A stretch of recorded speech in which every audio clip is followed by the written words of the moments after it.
사람들이 많이 모이는 곳에는 늘 크고 작은 문제들이 생기게 마련입니다. 왜냐하면 우리 인간이 불완전한 존재이기 때문에 그렇습니다. 그래서 사람들의 숫자가 많아지면 조직들이 필요해요. 잘 관리할 수 있는 행정도 또한 뒷받침되어줘야 합니다. 요즘 한국의 정치를 보면 참 혼란스럽습니다. 어떻게 보면 한 목적으로 모인 정당인데도 불구하고 그 안에 참 크고 작은 그 갈등과 불협화음들이 있는 것을 발견을 해요. 그러나 그것이 또한 우리 모두 안에 내재되어 있는 자기중심성입니다. 자기중심성이고 또 그러한 영향인 것이죠. 그래서 어떻게 보면 손해보려고 하는 사람 없고요.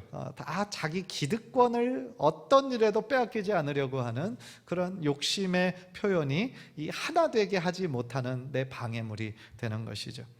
솔직히 정치계뿐만 아니라 피를 나는 한 가족 안에서도 갈등들이 있는 것을 우리가 발견합니다. 서로 싸우고 헐뜯고 또 유산 문제로 완전히 그냥 법정에서 이렇게 재판을 하고 그런 경우가 얼마나 많이 있습니까? 그러니까 이래저래 우리 인간들이 참 이 죄성을 가지고 있다라는 것은 우리들 주변에 이런 그런 뉴스들을 보면 우리가 너무나 확연하게 알 수 있다라는 것이죠. 그렇다면 여러분, 교회는 어떻습니까? 슬프지만 교회도 마찬가지예요. 교회도 결국 사람들이 모인 곳이잖아요. 완전한 사람, 신앙이 다 성숙한 사람만 모인 곳은 아닙니다. 그렇기 때문에 크고 작은 여러 가지 갈등 문제들이 생길 수 있습니다. 모든 교회의 원형인 예루살렘 교회도 예외는 아니었어요.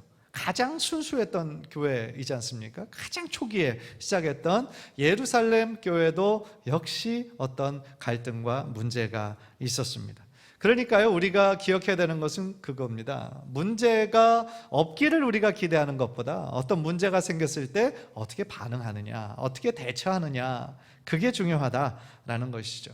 따라서 오늘 이 말씀을 통해서요, 어떻게 대처해야 되느냐, 어떤 세상적인 노하우를 여러분과 나누려는 목적은 아니에요. 어떤 공동체 안에, 조직 안에, 회사 안에 어떤 갈등이 생겼을 때 이렇게 해결해라 하는 것은 리더십 책에 많이 나와 있어요. 그런데 리더십 체계는 없는 저는 성경적인 원리를 여러분들과 함께 나누고 싶은 거죠. 그래서 우리가 앞으로 살아가는, 또 계속하며 다른 사람들과 만나고 또 신앙의 공동체를 우리가 이루어 나가는 데 있어서 우리가 꼭 기억하고 붙잡아야 될 성경적인 방법은 무엇일까? 우리가 오늘 말씀을 통해서 귀 기울여 듣는 가운데 저와 여러분에게 꼭 필요한 큰 깨달음과 은혜로의 시간 되시기를 주님의 이름으로 간절히 축복합니다. 먼저 오늘 본문의 배경을 좀 살펴보면요, 사도행전 5장에는 아나니아와 삽비라 사건이 나와요. 참 어떻게 보면 초대교회의 그 부흥에 찬물을 막 끼얹을 수 있는 참 안타까운 사건이었죠. 그러나 그 이후에도 계속하여 사도들이 말씀을 전하고 또한 기도할 때에 성령의 뜨거운 역사들이 계속 일어나서요, 사도행전 그 5장 14절을 보면 믿고 주님께 돌아오는 사람이 날마다 그 숫자가 더했다 그랬어요. 그래서 베드로가 성령 충만해서 하나님의 말씀을 전할 때 3,000명이 돌아오잖아요. 3,000명이 돌아오고 또 5,000명이 되잖아요. 그죠? 그 이후도 계속하여 이 성령의 부흥의 역사가 예루살렘 초대교회 안에 계속 일어나고 있었어요. 그런데 이런 좋은 분위기 속에서 6장을 보면 이 예루살렘 교회 안에 문제가 생긴 거예요. 그런데 그 문제가 어떤 문제였냐?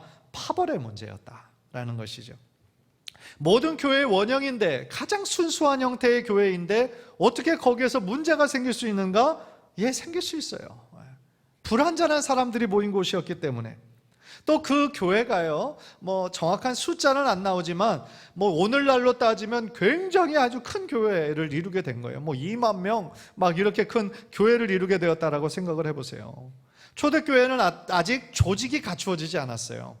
단지 지금 구분된 것은 사도들과 성도들, 이렇게밖에 구분이 안 돼 있는 거예요. 그러니까 교회가 점점 더 커지면서 여전히 교회로서 해야 하는 일들이 있죠. 일단 말씀 사역과 또한 영적인 그런 사역을 하면서 동시에 그 당시에 꼭 해야 하는 구제 사역을 하고 있었어요. 사회적인 약자를 돌보는 거. 그 당시 가장 힘들고 어려운 계층들이 누구였겠어요? 고아와 과부들, 나그네들이었거든요. 그래서 예루살렘 교회가 구제 사역을 계속해서 하고 있었던 것입니다. 그런데 그 일을 실천을 하다가 문제가 빵 터졌어요. 그런데 그게 바로 파벌의 문제였다라는 거예요. 1절을 보세요. 그때 제자가 더 많아졌는데 헬라파 유대인들이 자기의 과부들이 매일의 구제에 빠짐으로 히브리파 사람을 원망하니, 문제의 발단은 바로 이거였어요. 헬라파 유대인들이 이 자기의 과부들이 계속 구제받는 데 있어서 빠지게 되는 것을 발견하는 거예요. 그러면서 지금 누구를 원망하는 거예요? 그거를 나눠주고 구제하는데 지금 주도권을 쥐고 있는 히브리파 사람들을 원망했다라는 거예요. 그런데 여러분, 이거를 보면서 헬라파 유대인은 누구고 히브리파 유대인은 누군가, 아마 그런 생각 드실 겁니다. 히브리파 유대인들은요, 쉽게 말하면 이스라엘에서 나서 나중에 이제 예수 그리스도를 믿게, 유대교였을 거 아니에요. 근데 나중에 예수 그리스도의 복음을 믿고 성도가 된 사람들이에요. 히브리파 유대인들. 그렇다면 헬라파 유대인들은 누구냐? 이스라엘 본국에서 태어났어요. 그런데 중간에 여러 가지 일로 해외로, 다른 이방 나라로 가게 된 거죠. 그런데 그 사람들이 다시 조국으로, 보국으로 돌아오게 된 사람들, 그 사람들이 바로 헬라파 유대인들이었어요. 그렇다면 왜 헬라파 유대인들은 다른 나라에서 살다가 왜 조국으로 돌아왔을까? 그전에도 잠깐 말씀드렸지만은요, 이스라엘 백성들은요, 특별한 그런 의식이 있었어요. 그게 뭐냐면, 어느 나라에서 살든지 상관없이 이스라엘의 3대 절기에는 무슨 일이 있어도 돌아와야 되는 거예요. 6월절, 7.7절, 초막절, 이 절기에는요, 무슨 일이 있어도 다 모여야 돼요. 예루살렘에. 그리고 하나님께 제사 드리고 예배해야 되는 것이 그들의 법이었고 다 잘 지키고 있었어요. 그래서 사도행전 2장을 다룰 때요, 그때 성령을 받은 제자들이, 사람들이 많이 모인 그 귀퉁이에서 하나님의 복음을 이렇게 전할 때 성령을 받아서 막 방언으로 지금 막 설교를 했잖아요. 그런데 그 방언이 각 나라에 실제 쓰고 있는 방언이었던 거예요. 그래서 해외에서 살다 돌아온 사람들이 다 자기의 언어로 그 이야기를 듣는 거죠. 그래서 깜짝 놀라는 거 아닙니까? 아니, 저 제자들을 보니까 분명히 교육을 잘 못 받은 사람들인데 언제 우리나라 말을 배워서 이렇게 얘기를 하나? 배워서 한 게 아니었죠. 성령님의 말하게 하심을 따라 각 나라의 방언으로 말했던 것이죠. 다시 말하면요, 이 많은 디아스포라 유대인들, 그 헬라파 유대인들이 지금 예루살렘 교회 안에 생기게 된 계기가 바로 이런 계기들이었다라는 거죠. 그때 성령의 은혜를 체험한 사람들이 자신의 조국으로 돌아가지 않고 그냥 예루살렘에 머물러 있었던 거예요.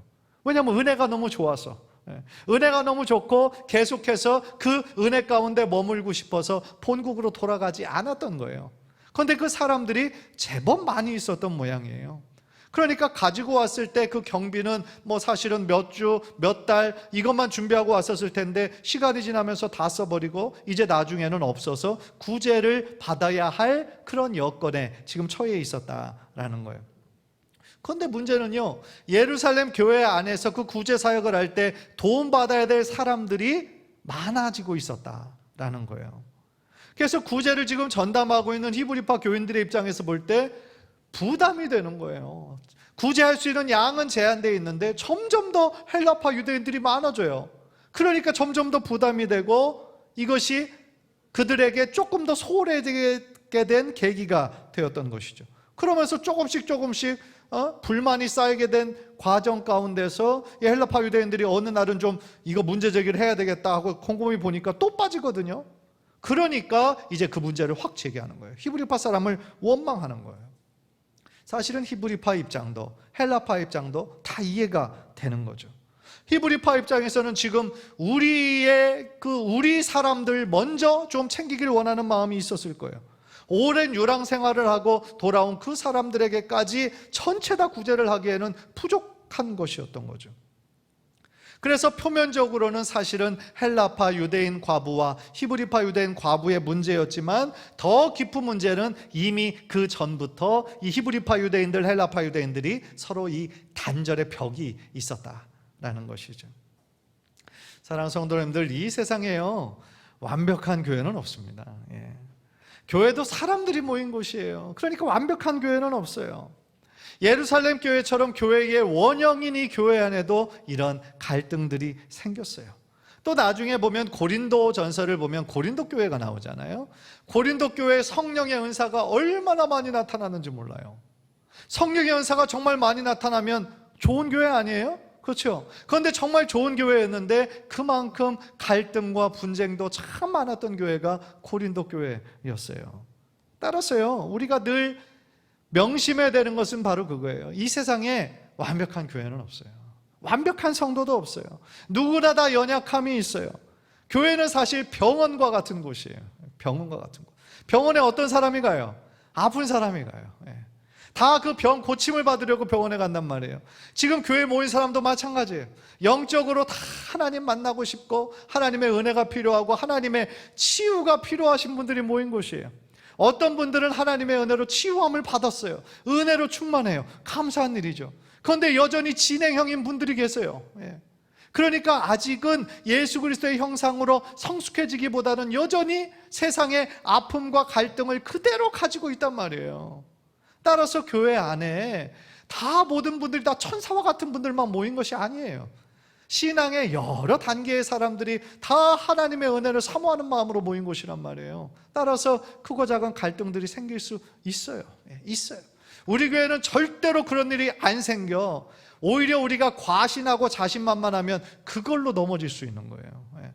그런 일이 있을 수 있어요. 생각해보면 이 초대교회에서도, 예루살렘 교회에서도 한 2만 명이 모였는데 어떤 조직과 행정이 아무것도 없어요. 그러면 문제가 있었겠죠. 당연히 문제가 생길 수 있는 거죠. 사랑하는 성도 여러분, 우리가 늘 겸손하게 기억해야 되는 것이 바로 이거예요.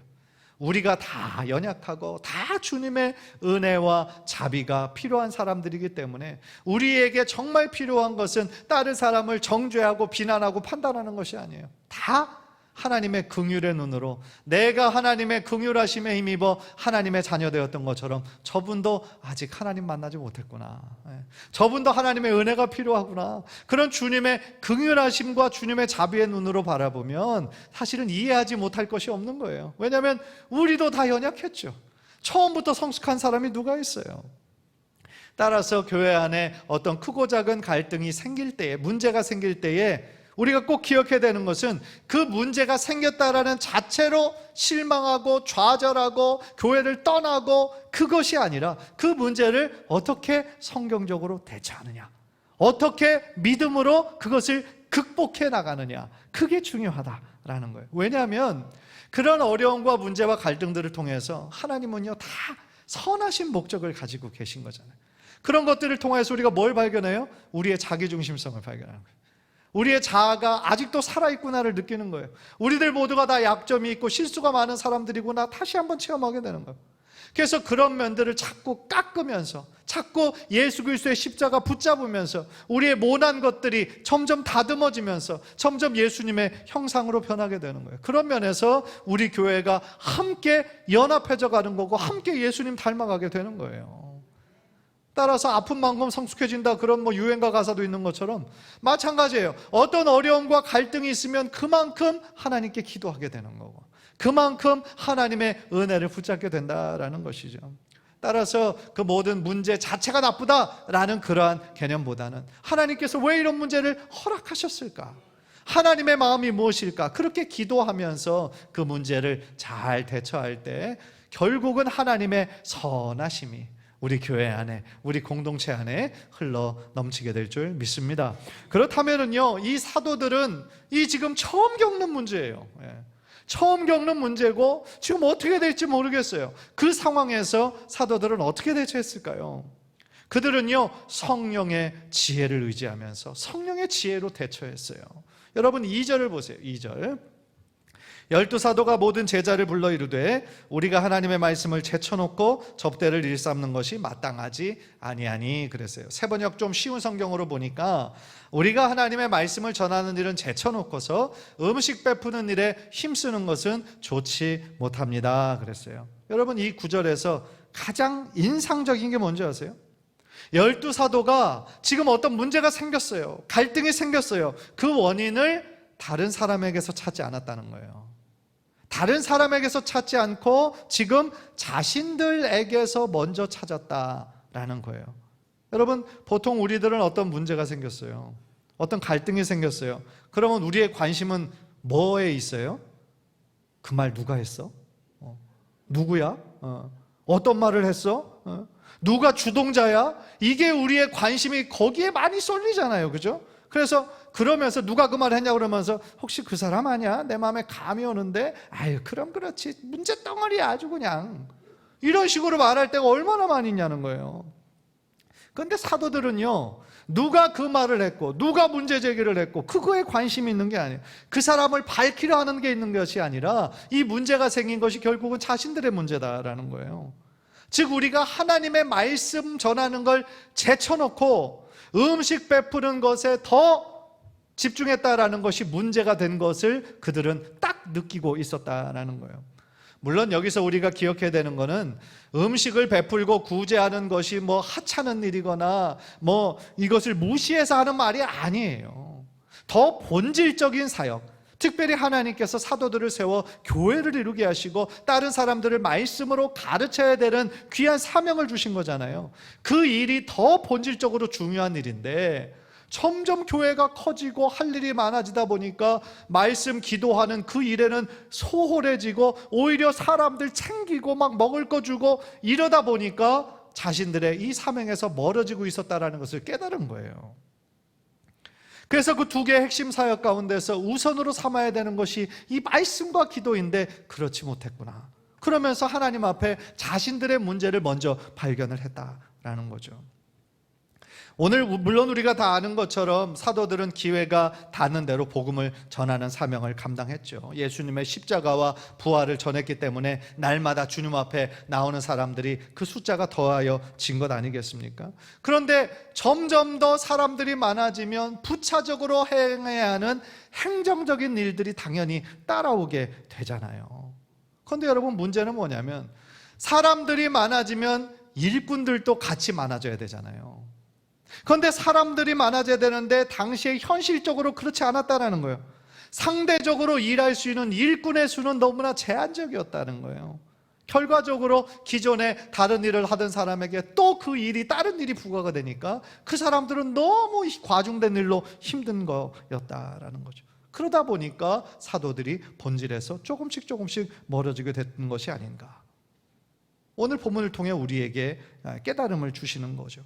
그래서 사도들이요 그 문제의 그 근원이 바로 자신들이 본질적인 사명에 집중하지 못했음을 시인한 후에 아주 지혜로운 대책을 내놔요. 저는 이게 성령의 지혜에서 비롯된 거다 생각하거든요. 그게 뭐냐면 신뢰할 수 있는 일꾼 7명을 뽑아요. 여러분들이 잘 아는 7집사가 세워지게 된 계기가 바로 이 계기를 통해 이루어졌다는 거예요. 그것이 3절이에요. 형제들아 너희 가운데서 성령과 지혜가 충만하여 칭찬받는 사람 7을 택하라. 우리가 이 일은 구제하는 거죠. 그들에게 맡기고. 여러분 아무리 위대한 사도라고 해도요 혼자서 그 일을 다 감당할 수 없는 거예요. 그 일을 위한 일꾼이 필요한 거고 동역자가 필요한 거예요. 그래서 사도들은요 정말 기도하는 가운데서 성도들 중에 성령과 지혜가 충만한 사람 몇 명을 뽑았어요? 7명을 뽑았어요. 그래서 이 7 집사들 세우는 그 조건들을 살펴보면요 먼저 성령 충만한 사람을 뽑았어요. 당연한 거죠. 왜냐하면 초대교회의 시작이 어떻게 시작했어요? 마가다락방에 모였던 120명의 문도에게 무엇이 충만하게 임했어요? 성령님이 임했죠. 그러니까 교회가 어떻게 시작했느냐? 성령님의 임하심으로 시작한 것이 바로 교회인 거거든요. 그러니까 저들이 성령 충만한 사람을 뽑는 거는 당연한 거였죠. 두 번째는 지혜가 충만한 사람이었어요. 이것도 마찬가지예요. 이 지혜가 충만하는 얘기는 세상적으로 공부를 많이 한 사람 뽑았다는 얘기가 아니에요. 그게 아니고 성령의 지혜가 충만한 사람을 뽑은 거예요. 즉 이 하나님이 하시는 일을 믿음으로 잘 바라보고 해석할 수 있는 그런 사람들을 뽑았어요. 마지막에는 어떤 사람이냐면 칭찬받는 사람. 칭찬받는 사람은 교회에서만 칭찬받는 사람이 아니라 그들의 삶에서 진짜로 칭찬받는 사람을 택했다라는 거예요. 저는 이것도 굉장히 중요한 점이라고 생각해요. 교회 안에서 칭찬 듣는 거 물론 그 사람들도 너무나 귀한 일이죠. 그런데 더 중요한 건 뭐예요? 그 사람들의 실제 생활에서 다른 사람들에게 인정받고 있느냐. 그게 중요한 거거든요. 그러니까 그의 직장에서는 전혀 인정받지 못해요. 성실하지 못해요. 그런데 교회 일만 열심히 해요. 그렇다면 그거는 좀 위험한 거예요. 직장 생활에서도 성실해야죠. 사업도 정말 건실하게 잘 열심히 해야죠. 그의 주변 이웃들에게, 친구들에게 좋은 평판을 얻어야죠. 다시 말하면 그의 삶으로 그의 신앙이 증명된 사람을 세웠다라는 얘기죠. 그런데 왜 굳이 7명인가? 이 7이라는 숫자는 완전수예요. 성경에서 특별히 3과 7은 완전수입니다. 그러니까 이 본문의 경우에도 그들의 귀한 신앙 전통에 따라서 7명의 집사를 세운 거예요. 아마도 7명 정도면 지금까지 해왔던 그 구제 사역을 잘 감당할 수 있을 거다, 그렇게 판단을 했던 것 같아요. 결과적으로 이 사도들의 성령의 지혜로 이 선택을 한 것이 회중들 모두가 다 기뻐했어요. 그 선택을 회중들 모두가 기뻐하고 만족했어요. 그리고 5절을 보면 그 기준에 합당한 7명의 집사를 세웠는데, 특이한 점은 뭐냐면 다 헬라 사람이었다는 거예요. 헬라파 유대인들이었다는 거예요. 이것이 지금 우리가 생각할 때 이게 특별하게 중요성을 잘 느끼지 못하실 텐데 굉장히 중요한 의미가 있어요. 여러분, 아까 제일 처음에 나누었던 것처럼 그 문제의 갈등이 어떻게 생겼어요? 시작이 히브리파 유대인들과 헬라파 유대인들의 갈등이 있었다는 거잖아요. 헬라파 유대인들의 과부가 자꾸 그 구제에서 빠진 거였잖아요. 그렇다면 어떻게 보면 문제 제기를 한 사람들이 누구예요? 헬라파 유대인들이란 말이에요. 그러니까 히브리파 유대인들은 그냥 처음부터 그곳에 있던 사람들이고, 헬라파 유대인들은 다른 데서 나중에 들어온 사람들이에요. 그런데 지금 7집사를 세우는데 누구에게서만 뽑았다고요? 헬라파 유대인들에게서만 뽑았다니까요. 굉장히 놀라운 일인 거죠. 그래서 한 신학자는 이렇게 해석을 했습니다. 헬라파 사람들도 참 어떻게 보면 은혜롭지만 그 모든 집사들을 헬라파 유대인들에게서 뽑도록 배려한 히브리파 유대인들이 더 놀랍다라는 거예요. 그러니까 이 교회 안에 이 사도들이 이런 문제가 생긴 것이 다 우리 탓입니다. 그러니까 이제 7집사, 성령과 지혜가 그리고 칭찬받는 7집사를 세워서 이런 일을 감당할 수 있는 집사를 세워야 되겠습니다, 그 얘기를 했겠죠. 그랬더니 그 교회를 이루고 있는 성도들 중에서 자발적으로, 물론 우리들 중에서도 나오면 좋겠지만 헬라파 유대인들 중에서 하면 훨씬 더 좋을 것 같습니다. 아마 그렇게 배려하고 양보하지 않았나, 우리가 그렇게 예상해 볼 수 있다라는 것이죠. 주님 안에서 서로 배려하고 서로 양보하는 모습. 그래서 예루살렘 교회가 더 하나 되고 더 부흥될 수 있었다라는 것은 하나님의 놀라운 은혜였던 것이죠. 그래서 어떤 문제가 생겼을 때 상대방의 문제라고, 너의 문제다라고 지적하지 않고 오히려 자기들의 잘못이었다라고 시인하면서 상대방 그 파의 사람들에게 교회의 일꾼을 세워주는 모습이 너무나 아름다운 모습이다라는 것이죠. 결과적으로 시작할 때요, 이 초대교회 예루살렘 교회의 문제의 시작은 교회 내에 불평등한 구제의 문제로 시작되었지만 사실은 그 문제를 통하여서 신실한 하나님의 7집사들이 세워진 거예요. 그리고 사도들은 자신들의 본질적인 사명인 말씀과 기도를 하는 것에 전무할 수 있었다라는 거예요. 그래서 교회 전체가 더욱더 윈윈하는 결과를 가져오게 되었다라는 것이죠. 여러분 7절 보세요. 우리 7절, 우리 화면을 보면서 다 함께 읽을까요? 시작. 하나님의 말씀이 점점 왕성하여 예루살렘에 있는 제자의 수가 더 심히 많아지고 허다한 제사장의 무리도 이 도에 복종하니라. 할렐루야. 사도들이 말씀과 기도에 전무하였을 때 하나님의 말씀이 더욱더 어떻게 된 거예요? 흥왕하고 왕성해졌다라는 거죠. 그런데 이것이 결국은 하나님께서 하시는 일이다라는 거예요. 자칫 잘못하면 예루살렘 교회 내에 불평이 많아지고 갈등이 생기고 싸움이 일어나고 분파가 더 많이 생기고 그럴 수 있었죠. 그 일로 인해서 교회가 막 흔들릴 수 있었죠. 그러나 이 사도들이 하나님께 기도하면서 성령의 지혜를 구했을 때에 결국 모든 그 사도들뿐만 아니라 모든 성도들이 함께 하나님의 뜻을 깨닫고 함께 성숙해지는 놀라운 계기가 되었다라는 거죠. 그리고 사실 또 한 가지요, 그 헬라파 중에서 7집사가 세워진 것은 그것 또한 하나님의 귀한 뜻이었다라는 거예요. 여러분, 그 초대교회의 귀한 사명이 뭐겠어요? 사실은 교회를 크게 이루는 것이 그들에게 주신 사명이 아니에요. 사도행전 1장 8절을 보면 오직 성령이 너희에게 임하시면 너희가 권능을 받고 예루살렘과 온 유대와 사마리아와 땅끝까지 이르러 내 증인이 되리라 하시니라 말씀하셨잖아요. 그러니까 지금 복음이 지금 현재는 사도행전 그 시작점에 있는 그 초대교회의 복음은 지금 다 유대인들에게만 지금 머물러 있어요. 그런데 하나님의 뜻은 어디예요? 지금 예루살렘 안에만 머무는 것이 아니라 그렇게 유대인들이 배척하는 사마리아에게도 복음이 전해야 되고 이방 나라 모든 나라에게도 복음이 전해져야 되는 거 아니에요. 그래서 바울이라는 사람이 나중에 새롭게 세워지는 거 아니에요. 그런데 이 7 집사가 지금 히브리파 사람이었다라고 한다면 이방 나라에 선교하는 게 쉬웠을까요? 어려웠죠. 왜냐하면 히브리인들은 날 때부터 선민의식이 있어요. 선민의식이 뭐냐면 우리들만 하나님의 거룩한 백성이다. 그 얘기는 다른 말로 하면 우리들에게만 구원이 있다라는 뜻이에요. 다른 나라들은 구원이 없다라고 굉장히 배척하는 그런 경향들이 있었단 말이에요. 그런데 헬라파 유대인들은 이미 다른 나라에 살다 온 사람들이에요. 그러니까 다른 나라의 이방인들에게 복음을 전하는 것이 훨씬 더 자유롭고 수월한 사람들이었다. 예를 들면 스데반 집사님의 그 설교를 통해 보면은요, 스데반 집사님의 설교에 이방 선교에 대한 깊은 내용이 담겨져 있어요.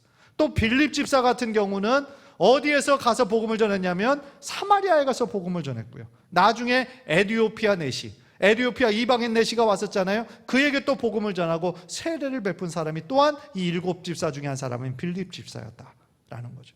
그러니까요, 사실은 하나님께서 하시는 일은 우리가 제일 처음 그 단계 문제 갈등이 있을 때는 우리가 이해하지 못하지만 결국은 그것을 다 기도하면서 극복해냈을 때 하나님의 선하신 뜻을 발견하게 되는 것이다 라는 것이죠. 사랑하는 성도 여러분, 우리들의 삶에 어떤 문제와 갈등이 있다라고 해서 그것이 꼭 나쁜 것만은 아니에요. 왜냐하면 그 문제를 통해 우리는 우리의 연약함을 다시 깨닫게 되는 거예요. 내가 연약하고 내가 부족하고 내 중심에 이 자아가 아직도 살아있다는 것을 느끼면서 더욱더 주님의 십자가를 붙잡을 수밖에 없기 때문에 그런 것이죠. 무엇보다도 하나님께서 우리의 삶에 때때로 우리의 길을 막으시고 우리에게 어떤 문제를 허락하시는 이유는 뭐예요? 우리로 하여금 나의 계획과 나의 뜻을 넘어서는 하나님의 크신 뜻을 깨닫기 원하는 하나님의 마음이 있기 때문이다라는 것이죠. 만약에 오늘 이 히브리파와 헬라파의 그런 갈등이 없었다면 7 집사가 어떻게 세워졌겠어요? 아마도 사도들은 계속해서 이 구제하는 일에 너무 바빠서 본질적인 말씀과 기도하는 것에 전무하지 못했을 거예요.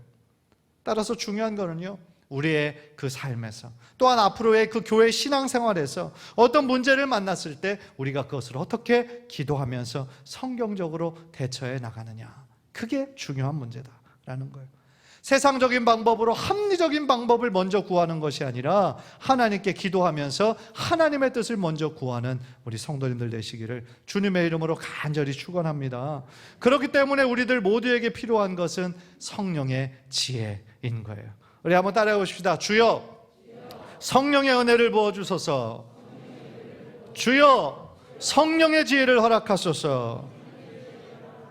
간절히 바라기는 우리 삶 사는 동안에 늘 성령 충만하고 지혜 충만한 자가 되어서 우리 삶에 어떤 문제를 만나든지 그 문제 때문에 집착하면서 넘어지지 말고 그 문제를 통한 하나님의 뜻이 무엇인가 우리가 기도하는 가운데 늘 믿음으로 승리하는 우리 귀한 성도님들 모두 되시기를 주님의 이름으로 간절히 축원합니다. 기도하겠습니다. 우리 기도